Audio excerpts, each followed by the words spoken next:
Friends, this is Jeff. We're relaunching our online Enneagram discussions. Many of you have joined me for these before, but this time I'll be co-hosting with Katie Whitlock. Our first workshop is this Saturday, and we will be discussing our type and excess. Your motive, your type, is not bad, but our motive can become destructive when its addictive qualities take over and when they start flying our airplane. So we're going to talk about the low side of our motive and talk about strategies for taking the wheel back. And this is happening Saturday, November 1st, this Saturday, 8 a.m. Pacific, 11 Eastern, 4 p.m. in the UK. If you suffer from insomnia in Australia, we'd love to have you in the early hours. Our first two workshops here are going to be free. We're expecting no less than 40 people. After that, we're going to be meeting the second Saturday of every month through 2026 for our members. So go to aroundthecircle.org. The link is in the show notes. Sign up, log into Zoom, get registered. We're looking forward to seeing you this weekend.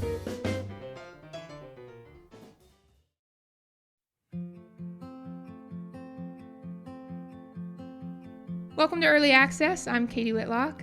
I'm here with Rebecca. Rebecca, thank you for being here. I'm so excited. I love talking Enneagram, so pretty stoked. Good. Rebecca, you know a lot about the Enneagram. Can you kind of tell the people a little bit about yourself and then how you know the Enneagram, what you're doing with it, what number you are, all the things? Yeah. Well, so my first introduction to Enneagram was a sister-in-law who was just, hey, have you heard of the Enneagram? And she was kind of telling me about it. And I'm a sucker for psychology and that, like, my brain is obsessive of like, how do people work? What drives people? It's just always been my nature. And so, I did some tests, did some quizzes. And at first I was like, kind of like, I don't really get it. Like, every test was like two. Like, it was very clear. But I didn't really resonate with the stuff I got back. And then I read The Road Back to You. I think that's like a perfect book. That's like the one I most recommend to especially new people to Enneagram. And I don't remember what specific part. And I felt this deep, I would describe it now as shame of holy shit. Yeah. I don't want to know this about me. Yeah. I don't want other people to know this about me. Like, all of a sudden I had this almost revulsion of I'm found out, but I didn't even know this about myself. And I tend to I'm sure we'll talk about this. I tend to think I'm so self-aware. Yeah. And I found the Enneagram and I was like, oh, I had no idea it was like this. I had no idea what I was up to. And, so I read more, I used Enneagram. Then I discovered my husband's type, or at least I guessed at it. And I started looking up Enneagram marriage between type 2 and type 8. And all of a sudden I was like, oh my gosh. Whoa. And when I tell you, it on a fundamental level shifted the way that I showed up to my relationship. And I'm also a coach. And so I was using it personally in my own life. And I had started to work with a more diverse group of women. And I started to recognize some of the language that I'm bringing to clients doesn't resonate with them. Their motives are different than mine. And I realized that I needed a better understanding of different perspectives of self and the world. And so I got Enneagram certified, mostly because I just wanted to be able to have even more tools for supporting clients in exactly what they wanted and needed, not necessarily through my lens, but through theirs. So that was kind of my introduction to Enneagram. So who are you certified through? Your Enneagram coach. Okay. Yeah. What is her name? Beth McCord. Beth McCord. Awesome. She is great. I've heard a lot. She was just on the Around the Circle podcast. That's awesome. I had her on my podcast when she did a specific motherhood and Enneagram book, which was really great. But yeah. So tell us about your motherhood stuff. You do specifically a lot of stuff around motherhood. Tell us how you got into that. I got into that basically, through my own personal experience. Right. I started the Motherhood Mentor because I witnessed that women really needed a space where it wasn't about parenting. It was about the parent. It was about who they were. I saw all these spaces and places. And, when I became a mom, which I was pretty young and it was a while ago, there was all of these experts telling you what to do, but no one was talking about how you actually do that while keeping a marriage afloat, while I was going through some pretty deep intensive healing stuff. So Mm-hmm. I was like, okay, that's great about, what diapers to use or how to potty train. But like, I'm going through like massive emotional dysregulation and trauma healing, and nobody's talking about that in parenting circles. So the Right. Motherhood Mentor was born out of supporting the woman behind the mother, who she is Mm-hmm. as a person, not just what she does, but at the same time, what you do and who you're in relationship with massively Mm-hmm. impacts your identity, Right, especially of motherhood. course. Right. Um, so my work with women as a coach, and I'm now a somatic healing practitioner, which is a huge aspect of what I do, but I also use Enneagram, but a lot of it is just identity and finding who you are and who you're becoming and how you Mm-hmm. move through your life, how you lead, how you relate to your parenting, Mm-hmm. your kids, your partner, your business. A lot of the women I work with are like highly ambitious. They're very similar where they know a lot, but Right. they're missing these deeper kind of parts of who they are and how they're Yeah. showing up, especially the darker, messier parts, especially Yeah. the not shiny, pretty, perfect parts Yeah. that like they don't really match the professional persona. Or even, the women I work with tend to be pretty healthy, pretty high functioning. Mm-hmm. They have these parts of them that don't necessarily fit that, especially publicly, especially like Mm-hmm. professionally. They have these messy Right. parts where it's like, ooh, I don't I don't know where that fits in. So I'm just going to pretend it doesn't exist. Right. Right. Right. Right. Meanwhile, it's showing up and impacting you. So, What's an example? Like yeah. if you have a mom who's a 9, what's like the usual thing that they're not noticing? Probably that passive aggressive rage. Yeah. Yeah, probably That's a that, good like, answer. oh, I'm this, especially parenting, like a huge parenting thing people will come to is like, I want to yell at my kids less, or I feel like I'm like really snapping at them. And so like Mm-hmm. those 9s that like your body is literally trying to just take up space and show that you exist. Your Mm-hmm. body is trying to say like, I matter too. And if Yeah. we can start to create some room for how you matter and what you want and need, and sometimes that's in conflict with what your kid wants and needs, Right. that's a huge tension. And so like if we can find better outlets for that rage, it won't come like like a crock, the instant pots when you like push the top and like Yes. all of it comes out. It's Psst. like Yeah. that passive aggressive rage. It's coming from somewhere and it has to go somewhere. And if you Right. don't want it to come out at your kids or your partner or even like your business, we have to find a way to figure out not just the rage, but sometimes what's underneath the rage. Because sometimes Right. it's that vulnerability of nobody pays attention to me. I'm paying attention to everybody else. I know what Mm-hmm. everybody else thinks and feels, but like I'm not actually speaking my truth. I'm not actually Right. speaking what I want and need and bringing my desires to the table. Yeah.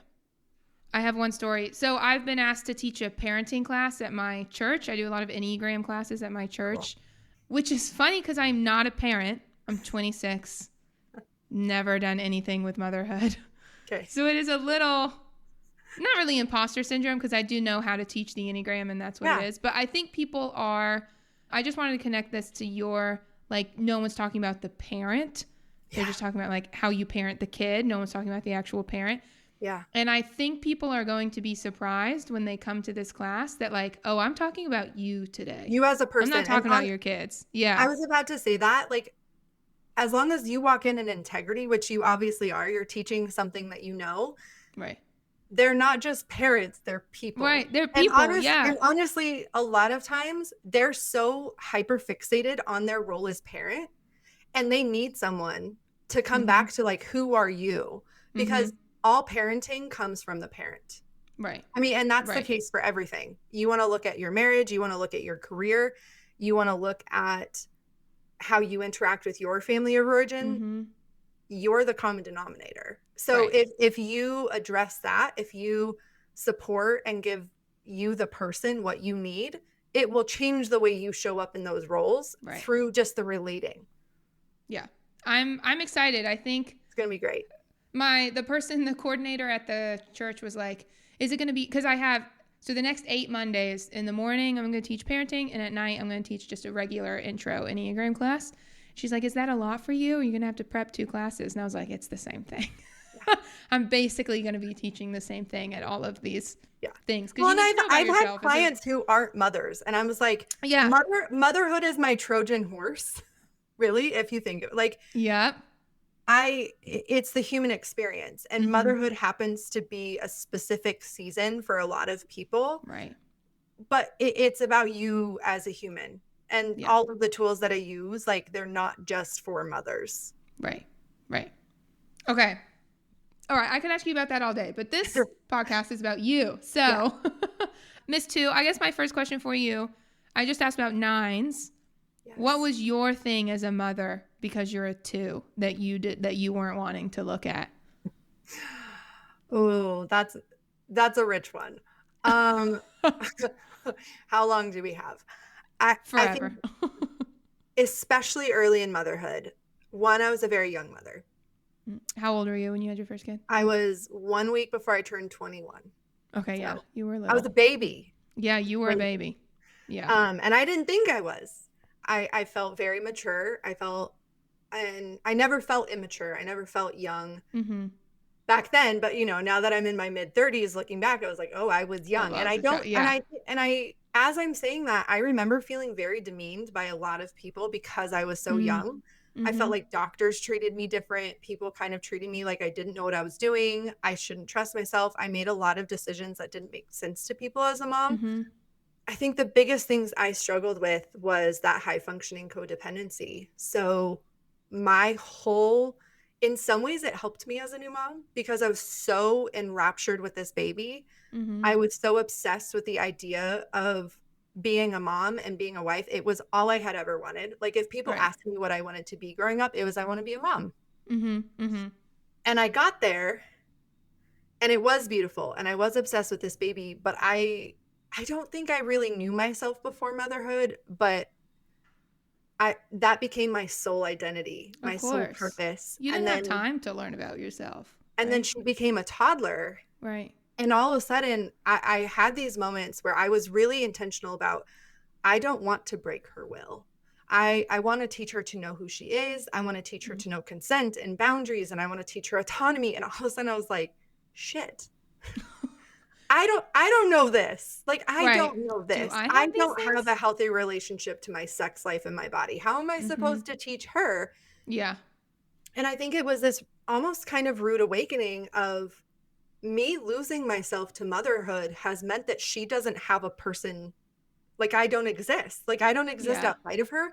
She needs something outside of her to exist. I started realizing in my marriage that I had been so codependent, not even just people pleasing and fawning, but I had been so obsessed with becoming who I thought he wanted, who I needed to be as a wife, which a lot of it had to do with the church that I grew up in, the perception of adulthood, wifehood, being a mother, kind of being this like thing that you like, the highest goal you could be. And all of a sudden it was like, I have to exist. What about me? Yeah. And so I really struggled knowing, what do I want and need? Having needs, not just setting boundaries with bad behavior. I think in my head, I always thought boundaries were like someone does something bad and mean. Yeah. But in that season, I was experiencing, this isn't good for me, or I don't like this, or I don't want this. But it's mean to tell them that. To even have a preference like that, like that was hard for me. It was massively uncomfortable for me. And that was probably the hardest part of being a 2, is I was so eager to meet them, to help them, to love on them. And yet, like, it almost was like I was ceasing to exist. Yeah. Like, it's not that I was ignoring it. It's that, like, it wasn't even occurring to me at first. Yeah. So when I talk about 2s, one of the things we say about 2s, do you know Joey Shuey? Do you know her? She's Suzanne Stabile's daughter. Do you know Suzanne? Oh, okay. Stabile? I know. Yeah. Okay. Joey Shuey has taught me a lot of what I know about the Enneagram. She has this thing. She and her husband teach the non-negotiables for every number, which is like, there's a lot of character traits about a lot of numbers, right? And you don't have to fit every single one of them to be that number. Yeah. But there are certain things, they call them non-negotiables. They have one for every number, where if you do not do that, you really probably are not that number, right? Mm. So for twos, what they teach is that the non-negotiable for twos is feeling other people's feelings before feeling your own. And I think when people who are not twos hear that, they hear, oh, twos are really good at like reading other people's emotions. But it's really like you are feeling other people's emotions, and that leaves no time to feel your own. Mhm. What does that feel like? Because I think a lot of people think they relate to that and they really don't. Like, how deep does that go? Does it erase? Like, it sounds like it erases you because you're just replacing it. I think that's a good way to describe it, is that it erases you. And I think it's so natural. It's like breathing. Mm-hmm. It's so easy for me to feel what other people feel, and I'll do it without even catching myself. Even I'm a pretty healthy two for the Yeah, most I part. can hear You it know, already. Yeah. we all have our range, right? Mm-hmm. But I tend to catch myself earlier and sooner than I used to. I'm trying to think of a good example. Here's one. Okay. I think this is 2 years ago, we Okay. lost our dog. It had been maybe a month. Mm-hmm. And they started talking about getting a new puppy. And everyone Your was so family did? excited. My family was like so Yeah. excited about getting a new puppy. And I was like, puppies, great. Okay, yes, of course we'd get a new puppy. Mm-hmm. So we got a new puppy like pretty quickly, months into having a puppy. And all of a sudden I go, did I want a puppy? Yeah. I don't think, and the only reason I caught it is I was getting so resentful towards my husband. And I mean like deep resentment, where all Yeah. of a sudden I was like, what is wrong with me? Like, we got a puppy and I am like crashing out over here. Freaking Like, out. what? Yeah. Yeah. What? And I'm over here like, I have been through a lot harder shit than and granted, she was a demon Yeah. puppy, right? She's a Yeah. beagle. And Yeah. Yeah. Yeah. apparently it's like common knowledge that beagles are terrible puppies. We had I didn't no know idea. that. I didn't know that. She was like, okay, so she's tiny.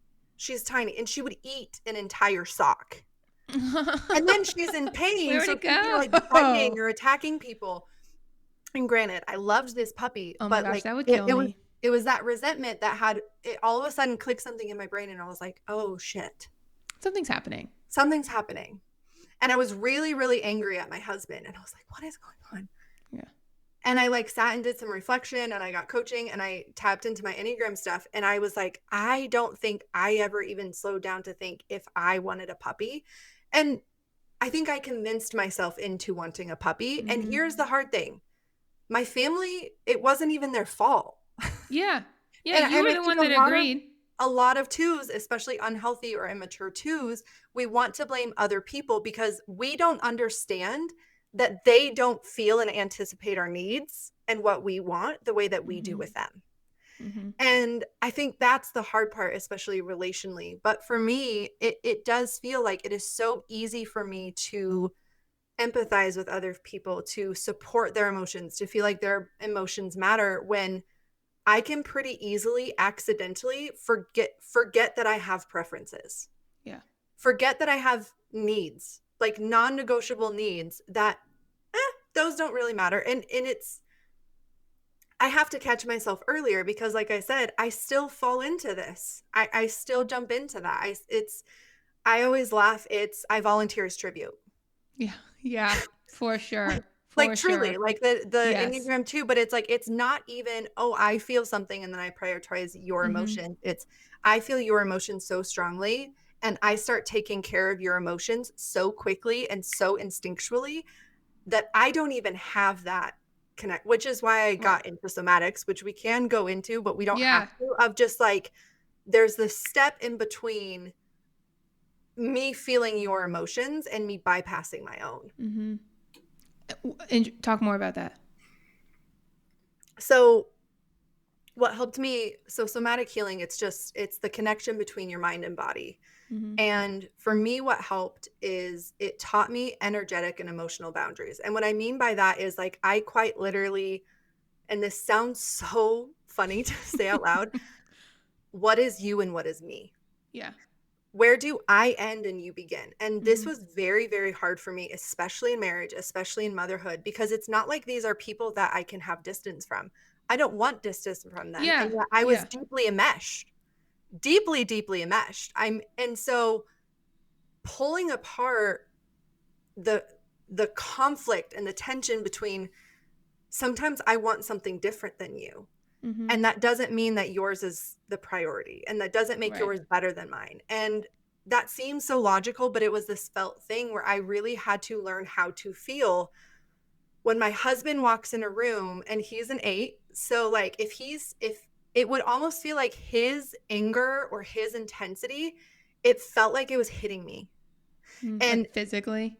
it, emotionally, Okay. Okay. Okay. he's not touching me, right? No. He Yeah. has- I've yeah. So but let's say he has a shit day at work. He's Mhm. mad at something at work. He comes in the door. I feel it. I feel it as if it's like coming at me. Yeah. Yeah. Yeah. Granted, that's a little bit of the relationality, and some Yeah. of it was his 8, but some of that was just like that's how intensely I feel other Yeah. people's emotions. Yeah.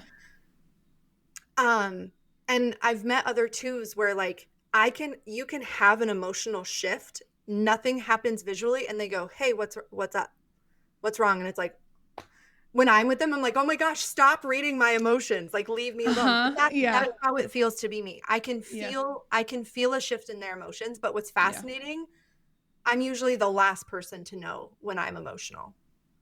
Or at least when Interesting. I'm really unhealthy, when I'm Yeah. like Yeah. in Yeah. a Because really you're just ungreat not place. tuned into it the same way. I have to intentionally practice and show up to, how am I? Mhm. Where am I? When Mhm. am I? What is it that I'm needing? What is it that I'm wanting? Especially, it can be really easy to be performative for me. And so just coming back to, where do I end? Where do I begin? Mhm.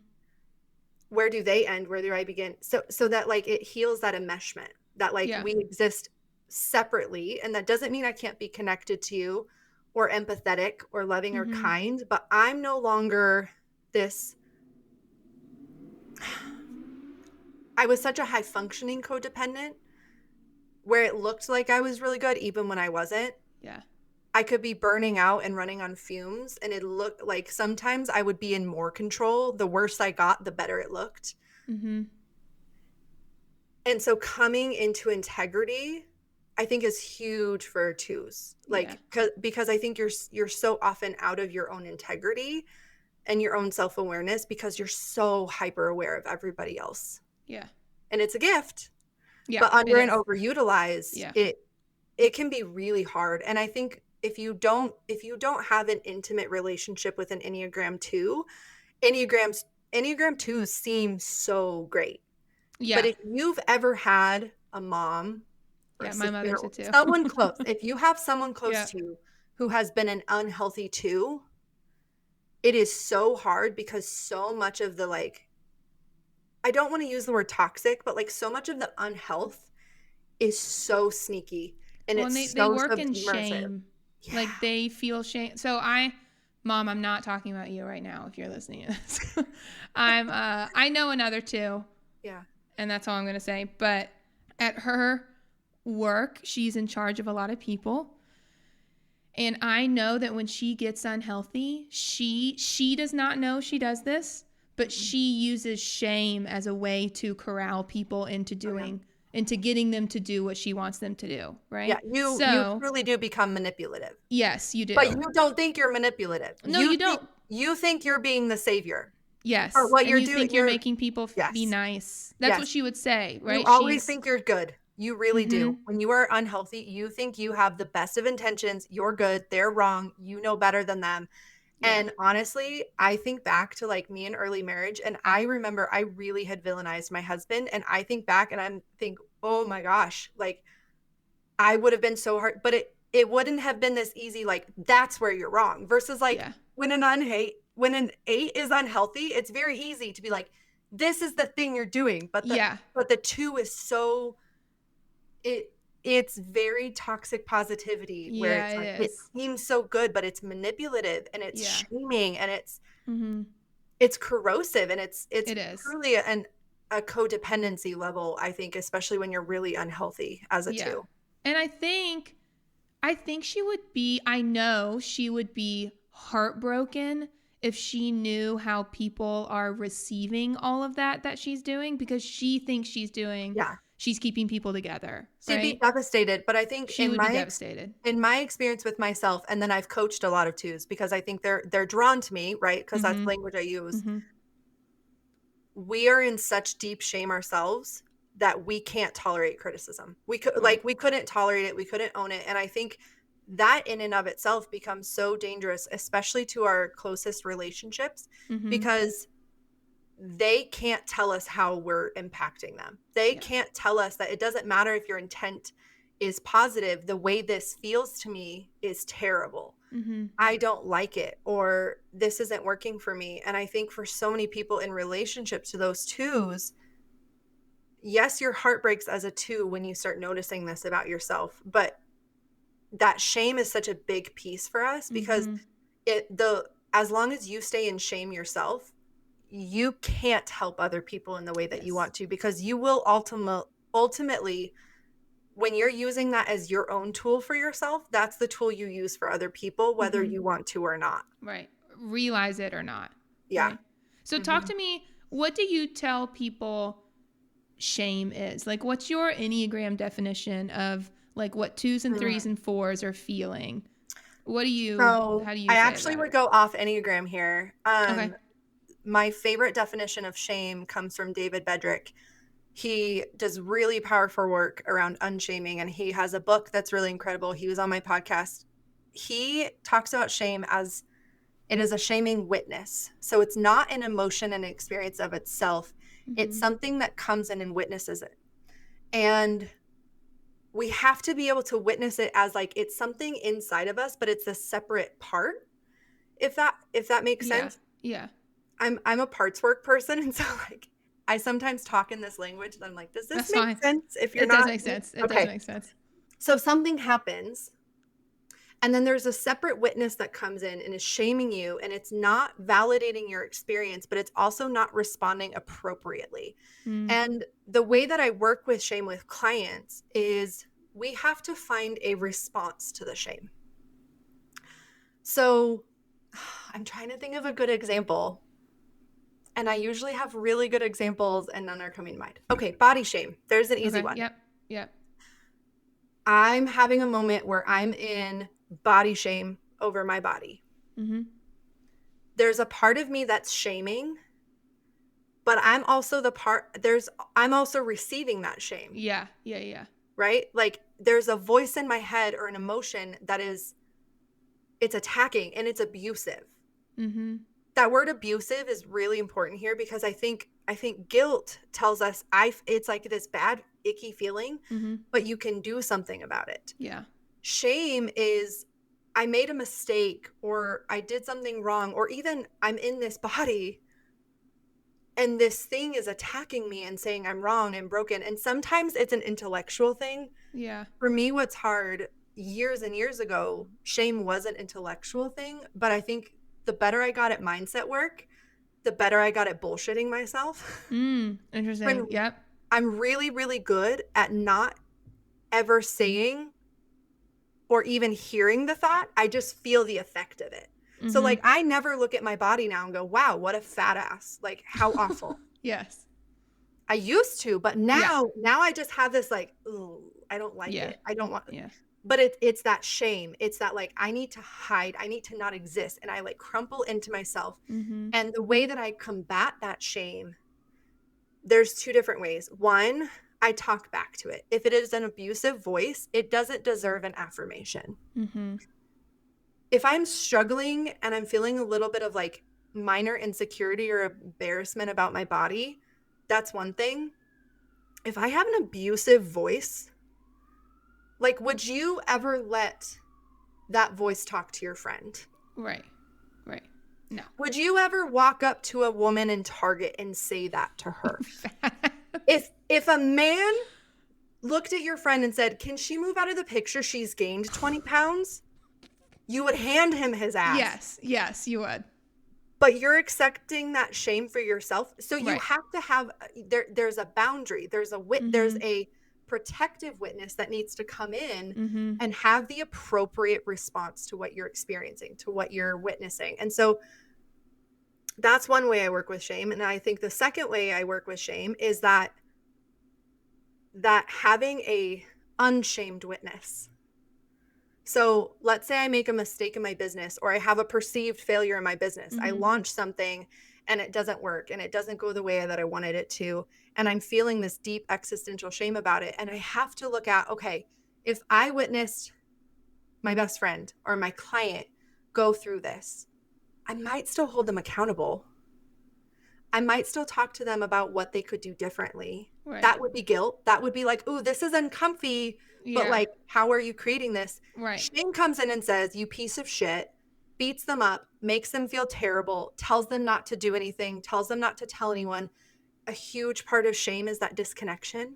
Mm-hmm. So I have a rule for myself that whenever I'm feeling that huge bit of shame, which I have PMDD, so when I'm luteal, like that shame comes on so strong, I'm like the sure. unhealthy two part in me when I'm luteal. And I mean, I'm talking like last week on a Thursday.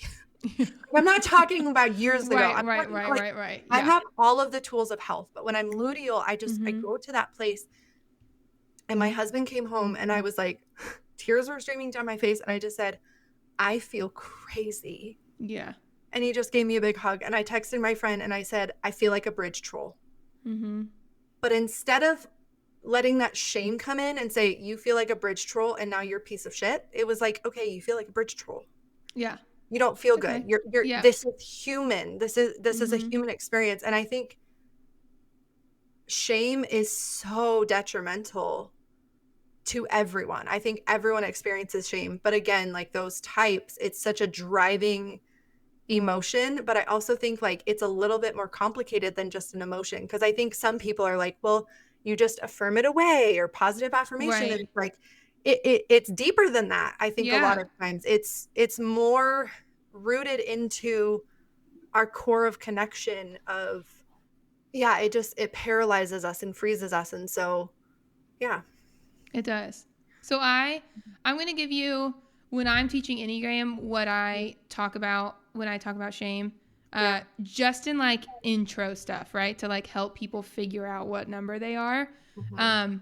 And then I'd love to hear your take on it, Yeah. especially if you have a critique or like if you relate to it, right? I'd love to hear this. So what I say, I just talk about what shame feels like to me, and from what I have heard other 2s, 3s, and 4s talk about, it feels like you are constantly waiting for people to figure out who you really are. And I'm a 3, so who I really am is boring and quiet, and this is not true, right? But this is what my brain tells me, right? Like phenomenally uninteresting, right? Not cool, all of these things. I would love to hear what you think your 2 version is. I've heard other 2s say like unworthy, right? Like, of course, just who I am is unworthy. I'm just waiting for people to find that out, to figure it out, right? Yeah. But a 3, I can outperform it, and 2s we convince ourselves that you can outgive it, right? Or take care of people enough that they won't find out. Yeah. Do you relate to that at all? I absolutely relate to that. I think for a lot of people, especially the more therapy and coaching or personal development you've done, I think shame becomes sneakier and sneakier. I really do. I think it becomes sneakier and sneakier. And the way that it shows up for a lot of women that I work with and myself is I am constantly and almost, even when I'm healthy, there is this awareness of the gap between where I am and where I think I could be or where I think I should be. And a lot of times it's that perfectionistic shame where I think it's Elizabeth Gilbert who says like perfectionism is just shame in high heels. But I think especially when you've done a lot of healing work, you start dressing it up as this pretty thing, as this ambition. I'm so ambitious but it feels like crap. It doesn't matter how good it gets. You don't feel any better. There's no celebration. There's no rest from it. It's like running on one of those CrossFit treadmills where the faster you run, the faster it goes. It's like there's a carrot out in front of you and you're constantly chasing the carrot, but you never once eat it. For a lot of people, that's what shame starts to look and feel like, is this constant awareness of there's something better and I have to chase it. It's like a version of you that isn't right now is going to be good. It's you never feel good enough, even though you already have the things you said you wanted, you're on your way, you have so much evidence for what is good about you, but all you can pick out is what you're doing wrong. Right. What has to change. And it's like a tick. It's like this, it's an intense pressure and focus on that, I think, is what shame often feels like and looks like. And I've had to learn, I think people are looking for a way to make that feeling go away. And at least I'm only 26, so I have a long way to go. But as I've done this Enneagram stuff and healing stuff, like the little voice of shame that's telling me these people are going to figure out that you're boring, right? Or you're quiet. That has never gone away. But what has changed is I don't actually think that's bad anymore. Like, well, so what if they do? Right? Like, I actually have friends who will still like me. And I know that for sure. I'm not just telling myself that. Like, I know that. Right? Well, that's so what exactly if they think I'm quiet? Yeah, you talking back to the shame. Right. So like shame is just this witness of you. Mm-hmm. And I think that helps to separate it, because I think shame is similar to grief in that it feels very all-consuming. And it can be very hard to get out of shame. So it helps to be able to witness, like, it's not me. I'm having an experience of shame. I'm feeling it. I'm witnessing it. But like, it's not an accurate description of me. And so often we have to come to integrity, because I think shame has us puffing up or shrinking down. Right. And it usually is not wrong. At least for me. Right. Shame usually has a piece of it that, like, it's a little bit true. And at least a part of me believes it. Otherwise it wouldn't hit so hard. Right. Right. And so for me, like, the only way to combat shame is truth that is outside of me. Truth that is like, even on my darkest, hardest days, where can I find that piece of truth that is so much bigger than that shame? It's like, if we can just, I think it's Brene Brown who talks about like bringing shame into the light. And it's just this moody teenager who's like scared of being found out. It really is. Yeah. And I think shame is just a part of being human. But when you stop fearing shame, when you stop shaming yourself for shame, it's a lot easier to move through, and it doesn't suck you in and spiral you. It's like you can have a feeling or a moment of shame, but you don't live, you're not proving your worth from that place. Right. Friends, this is Jeff. Second half of this conversation is posted on the Early Access podcast feed, and the link is in the show notes. While you're there, do hit subscribe. Katie's podcasts are going to post regularly on Tuesdays as she goes around the circle. If you start up the conversation, it's at minute 35, so just skip ahead a little bit. You'll pick up right where you left off, and may all good things be yours.